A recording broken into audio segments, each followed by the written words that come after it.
నారాయణ ప్రియమనంగమదాపహారం వారాణసీపురపతిం భజ విశ్వనాథం. కార్తీక మాసంతో సమానమైనటువంటి మాసము అసలు ఇక కాలము యొక్క గణన యందు లేదు. ఈ కార్తీక మాసాన్ని దుర్వినియోగం చేసుకోకూడదు. ఆకలి కొద్దిగా మందగింపుగా ఉంటుంది కాబట్టి నక్తవ్రతం చేయిస్తారు. నక్తవ్రతం అంటే రాత్రుళ్ళు ఎలాగో పొడవుగా ఉండి పగళ్ళు చాలా చిన్నవిగా ఉంటాయి కనుక పగటిపూట ఉపవాసం ఉండి రాత్రిపూట భోజనం చేస్తారు. అనేక రకాలుగా భగవంతుణ్ణి కీర్తించి మార్చి మార్చి ఇంద్రియములను భగవంతుని యొక్క సన్నిధానమునందు పెట్టడానికి ప్రయత్నం చేస్తారు. ఇన్ని రకాలుగా మనిషిని అనుగ్రహించేటటువంటి విశేషములన్నీ కూడా కార్తీక మాసంలో జరుగుతాయి. కార్తీక మాసం శివకేశవుల మధ్య ఏ భేదభావన పొందకుండా ఉండడానికి ఆలవాలమైనటువంటి మాసం.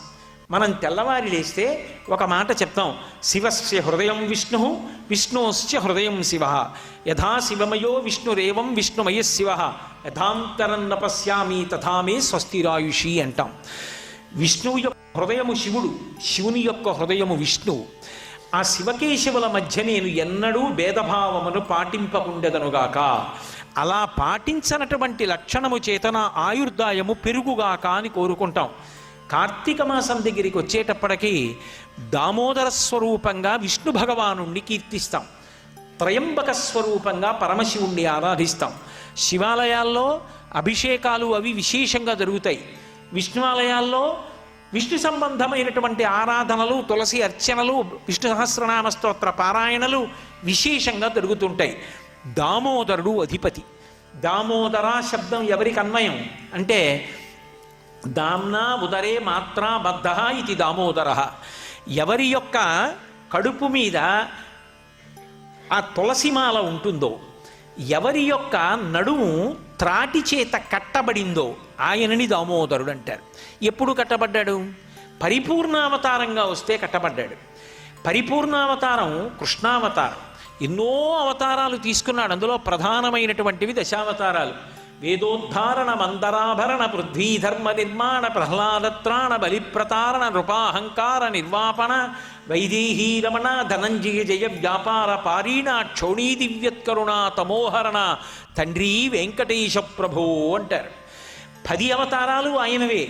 10 అవతారాలు ఆయనవే అయినా అన్ని అవతారముల యొక్క తేజస్సు ఏ అవతారంలోకి వెళ్ళిపోతుందో దాన్ని పరిపూర్ణ అవతారం అంటారు. అటువంటి పరిపూర్ణ అవతారం శ్రీకృష్ణ అవతారం. అటువంటి శ్రీకృష్ణ అవతారంలో ఆయన చేసినటువంటి లీలలు అనన్య సామాన్యములు.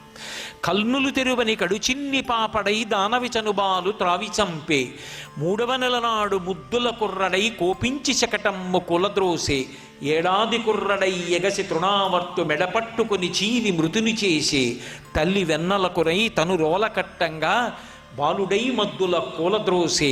ఆ ఆవుల్ని దూడల్ని రక్షించడం కాదు, కేవలముగా వాటిని కాపలా కాయడం కాదు, ఆయన అసలు ఇంకా కనురెప్పలు కూడా సరిగ్గా తెరవడం చేత కానటువంటి పసిపిల్లవాడిగా ఉండగానే పూతనా సంహారం ప్రారంభం చేశాడు. అంత గొప్ప అవతారం కృష్ణావతారం. అటువంటి కృష్ణావతారాన్ని బంధించాలని దుర్యోధనాదులు ప్రయత్నం చేశారు. శ్రీకృష్ణుడు రాయబారానికి వెళ్ళినప్పుడు దుర్యోధనాదులు ఆయన్ని కట్టేద్దాం అనుకున్నారు. కట్టగలిగారా? కట్టలేకపోయారు. కానీ చిన్ని కృష్ణుడుగా ఉండగా కృష్ణుణ్ణి కట్టేస్తానని బయలుదేరినది ఎవరు అంటే యశోద బయలుదేరింది. ఆ యశోద బయలుదేరడం కూడా ఆశ్చర్యకరమైనటువంటి సందర్భంలో బయలుదేరింది.